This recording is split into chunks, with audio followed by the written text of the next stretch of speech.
सांसद नवनीत राणा और उनके विधायक पति की जमानत याचिका पर आज सेशन कोर्ट में सुनवाई। पुलिस ने दोनों के खिलाफ राजद्रोह की धारा भी लगाई है।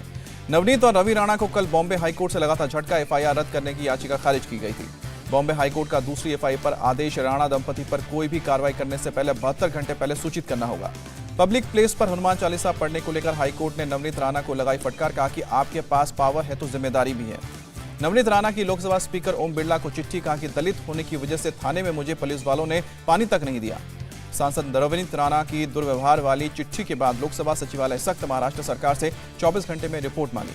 महाराष्ट्र में हनुमान चालीसा पर आर पार। सीएम उद्धव ठाकरे ने कहा कि हम गदाधारी हिंदुत्ववादी, मुझे दादागिरी ना दिखाओ। उद्धव ठाकरे का नवनीत राणा पर अटैक। बोले कि हनुमान चालीसा पढ़ना है तो अपने घर पर बैठकर पढ़िए। बाला साहब ने मुझे दादागिरी तोड़ना सिखाया है। आदित्य ठाकरे का भी पलटवार। हनुमान चालीसा का विरोध नहीं है, जबरदस्ती दूसरे के घर में घुसकर पढ़ना गलत। महाराष्ट्र के मंत्री विजय वडेट्टीवार ने राज ठाकरे को बताया रंग बदलू। कहा कि फालतू बकवास करते हैं राज ठाकरे। मंत्री विजय वडेट्टीवार ने राणा दंपति को भी सरेआम मंच से गाली दी, नालायक कहा। बीजेपी नेता किरीट सोमैया आज पुलिस वालों के खिलाफ दर्ज कराएंगे शिकायत। एफआईआर में गलत तरीके से नाम डालने का आरोप लगाया। किरीट सोमैया पर हमला करने पर मुंबई पुलिस की कार्रवाई। मुंबई के पूर्व मेयर विश्वनाथ महेदेश्वर को गिरफ्तार किया गया।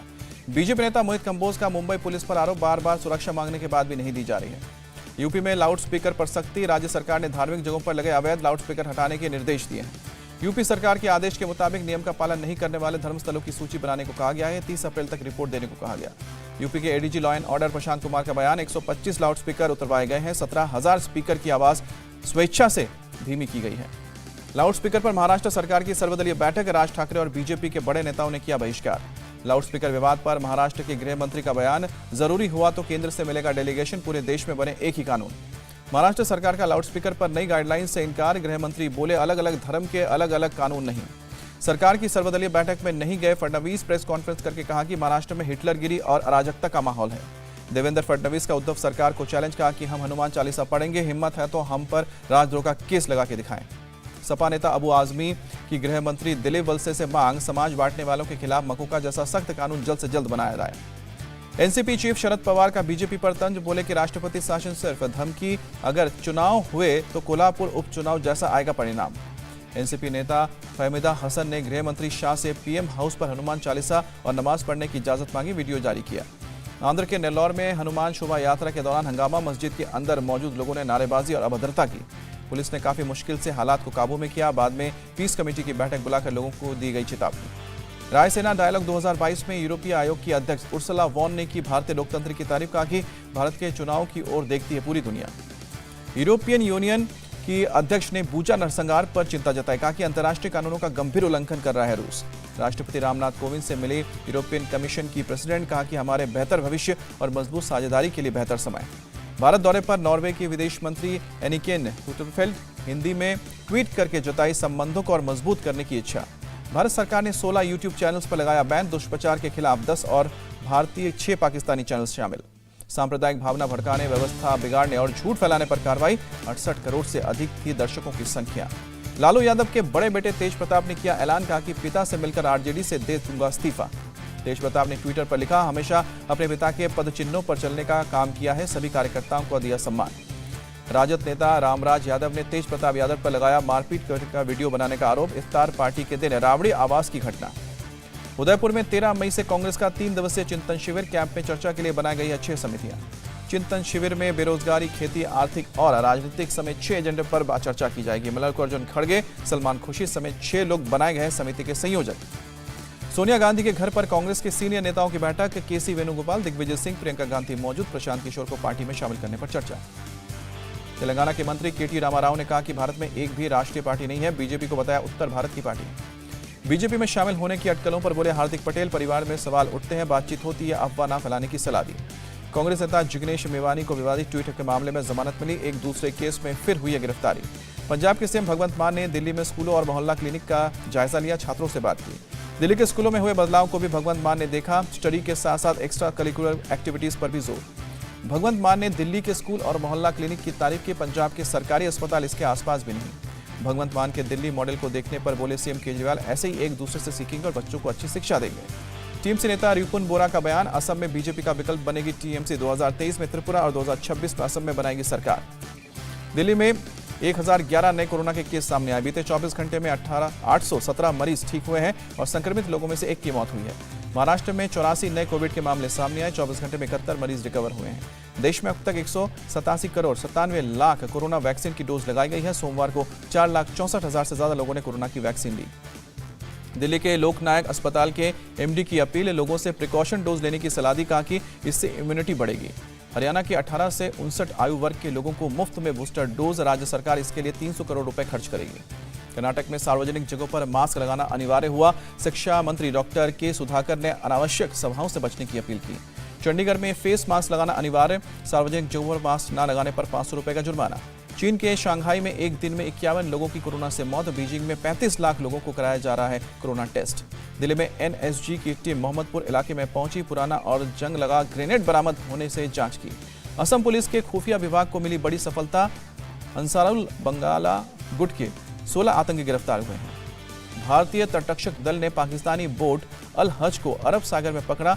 9 क्रू मेंबर के साथ बोट को गुजरात के जखाऊ पोर्ट तक लाया गया। अल हज बोट में 56 किलो ड्रग्स भी बरामद किया गया। अंतर्राष्ट्रीय बाजार में 280 करोड़ रुपए इसकी कीमत। असम पुलिस ने नागांव में ट्रेन में 1 करोड़ 70 लाख का गांजा जब्त किया। 4 लोग गिरफ्तार किए गए। दिल्ली के सत्य निकेतन में अंडर कंस्ट्रक्शन बिल्डिंग गिरी, 2 की मौत, मलबे से 4 लोगों को जिंदा बचाया गया। रिनोवेशन की वजह से गिरी बिल्डिंग, इमारत के जर्जर होने को लेकर एमसीडी पहले दे चुकी थी नोटिस। सभी मजदूर बिहार के अररिया के रहने वाले। दिल्ली के अस्पताल में चल रहा इलाज। सीएम केजरीवाल ने घटना पर दुख जताया। आप विधायक प्रमिला टोकस का आरोप, बीजेपी के पूर्व एमएलए अनिल शर्मा के भांजे की है बिल्डिंग। अनिल शर्मा ने आरोपों को गलत बताया। गुरुग्राम के मानेसर सेक्टर 6 के पास आग लगी। खाली जगह पर पड़े कबाड़ में आग लगी। कई किलोमीटर दूर तक उठी लपटें। दमकल की विभाग की 35 गाड़ियां मौके पर पहुंची। आसपास के जिलों से भी बुलाई गई दमकल की गाड़ियां। दिल्ली में तेज आंधी से बदला मौसम का मिजाज, लोगों को गर्मी से राहत है। नोएडा समेत एनसीआर के इलाकों में भी आंधी चली। अचानक आया मौसम में बदलाव। नोएडा के सेक्टर 5 में शोरूम से निकल रही गाड़ी ने लड़की को बुरी तरह से घायल किया। अनियंत्रित होकर सामने जा रही लड़की को मारी टक्कर। सूचना मिलते ही मौके पर पहुंची पुलिस ने गाड़ी को कब्जे में लिया। ड्राइवर मौके से फरार। गाजियाबाद के गोविंदपुरम इलाके में खुले नाले में गिरी बच्ची को बचाने के लिए नाले में उतरे युवक ने सकुशल बचाया। खरगोन के बाद अब खंडवा में नया विवाद। मुस्लिम क्रिकेट खिलाड़ियों का आरोप, विधायक कप टूर्नामेंट में मुस्लिम होने के कारण खेलने नहीं दिया जा रहा है। स्थानीय बीजेपी विधायक ने टूर्नामेंट का किया आयोजन। क्रिकेट टूर्नामेंट को विधायक कप नाम दिया गया है। संबल पुलिस ने धर्म परिवर्तन करने के मामले में एक शख्स को गिरफ्तार किया। आरोप है कि लोगों को लालच देकर ईसाई धर्म अपनाने के लिए बरगलाता था। ग्वालियर के डबरा में लव जिहाद का मामला। राजू बनकर इमरान ने मंदिर में की शादी, फिर इस्लाम कबूल कराया। शादी के बाद युवती से मौलाना और 2 देवरों से भी दुष्कर्म करने का आरोप। 6 महीने तक बंधक बनाकर रखा गया। पुलिस ने पति समेत 7 लोगों के खिलाफ केस दर्ज किया। ग्वालियर के लव जिहाद के मामले में प्रशासन सख्त, आरोपी के मकान पर चला हथौड़ा। कोटा के सरकारी अस्पताल में बिजली गुल होने से महिला की मौत। टॉर्च की रोशनी में सीपीआर दिया गया लेकिन बचाया नहीं जा सका। 4 धाम यात्रा पर उत्तराखंड के सीएम पुष्कर सिंह धामी का बयान। बोले कि 3 मई को गंगोत्री यमुनोत्री, 6 मई को केदारनाथ और 8 मई को बद्रीनाथ के कपाट खुलेंगे। यूक्रेन के ज़पोरिज़िया में सुरक्षा के लिए नई किलेबंदी कर रही है यूक्रेन की सेना। शहर में खाई खोदकर बचाव कर रही है। आज युद्ध का 62वां दिन। ज़पोरिज़िया में दोनों सेनाओं के बीच चल रही है भयंकर लड़ाई। यूक्रेन की रीजनल सेना के प्रवक्ता के मुताबिक शहर को सभी दिशाओं से करना चाहिए सुरक्षित। यूक्रेन के खार्किव में अब भी लगातार हमले जारी। 22 गांवों पर रूस का कब्जा। कुछ लोग बंकरों और अंडरग्राउंड रहने को मजबूर। रूस का यूक्रेन में कम दूरी की इस्कंडर मिसाइल से हमला लगातार जारी। रूसी रक्षा मंत्रालय ने मिसाइल दागने का वीडियो भी शेयर किया। रूस के रक्षा मंत्रालय के प्रवक्ता के मुताबिक यूक्रेन को पहुंचा है भारी नुकसान। हथियारों, बख्तरबंद वाहनों और हैंगर में रखे गोला बारूद को निशाना बनाया गया है। रूस की सेना ने यूक्रेन के ऑयल रिफाइनरी पर हमला किया। मिसाइल से किए गए रिफाइनरी पर हमले। यूक्रेन में रूसी सेना को लगातार कवर करते हैं मी-8 हेलीकॉप्टर। सेना की गाड़ियों को लगातार देते हैं सपोर्ट। रूस की सेना ने जारी किया वीडियो। रूस के विदेश मंत्री सर्गेई लावारोव ने जताई तीसरे विश्व युद्ध की आशंका।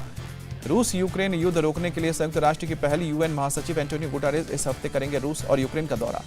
रूस के ब्रायांस्क में एक ऑयल स्टोरेज सेंटर में लगी भीषण आग। फायर ब्रिगेड की टीम ने आग पर काबू पाया। आग से किसी को नुकसान नहीं पहुंचा। रूस ने नई इंटर कॉन्टिनेंटल बैलिस्टिक मिसाइल सर्मट का किया सफल परीक्षण। कई हाइपरसोनिक जगह पे ले सकते हैं।